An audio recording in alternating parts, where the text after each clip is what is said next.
বছরের শুরুর দিনটা করেছিলাম কিন্তু চিংড়ি মাছ দিয়ে নারকেলের একটা অন্যরকম রান্না নিয়ে। এই রান্নাটা যদিও আমি ফার্স্ট টাইম নিজের মনের মতো করে ট্রাই করলাম, বাট খেতে হয়েছিল অসাধারণ। তো তার জন্য সবার প্রথমে কিন্তু আমি চিংড়িগুলোকে ভালো করে নুন হলুদ মাখিয়ে নিয়েছিলাম। এবার কড়াইতে তেলটা গরম হয়ে যাওয়ার পরে চিংড়িগুলোকে কিন্তু ভালো করে ভেজে নিতে হবে।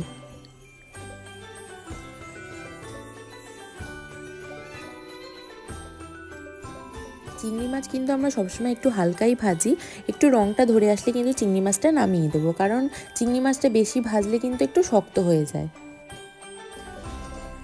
আর এখানে কিন্তু চিংড়ি মাছটা ভাজা হয়ে গিয়েছে।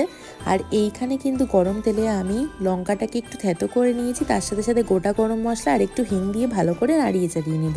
ফোড়নটা মোটামুটি 2-3 মিনিট নাড়াচাড়া করার পরে এরপরে কিন্তু আমরা ধীরে ধীরে এতে কিন্তু একটু থেতা করে টমেটো দিয়ে দেবো।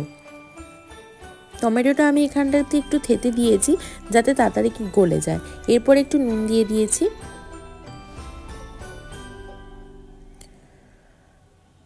তারপরে কিন্তু পরিমাণ মতো একটুখানি এখানে হলুদ দিতে হবে। হলুদ দেওয়ার সঙ্গে সঙ্গে আমি এখানে কাশ্মীরি লঙ্কার গুঁড়ো দিয়েছি, কারণ যেহেতু এই রান্নাটাতে আমি প্রথমেই কাঁচা লঙ্কা দিয়েছিলাম, তাই জন্য কাশ্মীরি লঙ্কার গুঁড়ো শুধুমাত্র কালারের জন্য দিয়েছিলাম। তারপর একটুখানি চিনি। আর এই রান্নাটা কিন্তু আমি সমস্তটাই নারকেলের দুধ দিয়ে করবো, এখানে কিন্তু কোনো রকমভাবে জল ইউজ করবো না। এরপরে ভেজে রাখা চিংড়ি মাছগুলো এতে দিয়ে দেবো। তারপরে মোটামুটি 2-3 মিনিট কিন্তু এইভাবেই কিন্তু কষিয়ে যেতে হবে।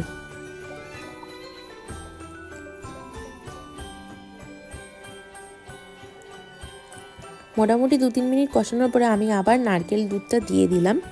তারপরে এখানে একটুখানি ধনেপাতা কুচি,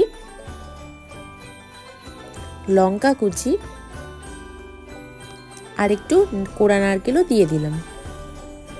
আর উপর থেকে দিয়ে দিলাম গরম মশলা গুঁড়ো। এবার এইটাকে দিয়ে ভালো করে মিশিয়ে নিতে হবে। লঙ্কাটা আমি দ্বিতীয়বার অ্যাড করলাম, কারণ একটুও ঝাল হয়নি প্রথমবারের জন্য, সেই জন্য। আর এবার কিন্তু মোটামুটি নাড়িয়ে চাড়িয়ে নিলে আমার রেসিপিটা রেডি হয়ে যাবে। ভালো লাগলে অবশ্যই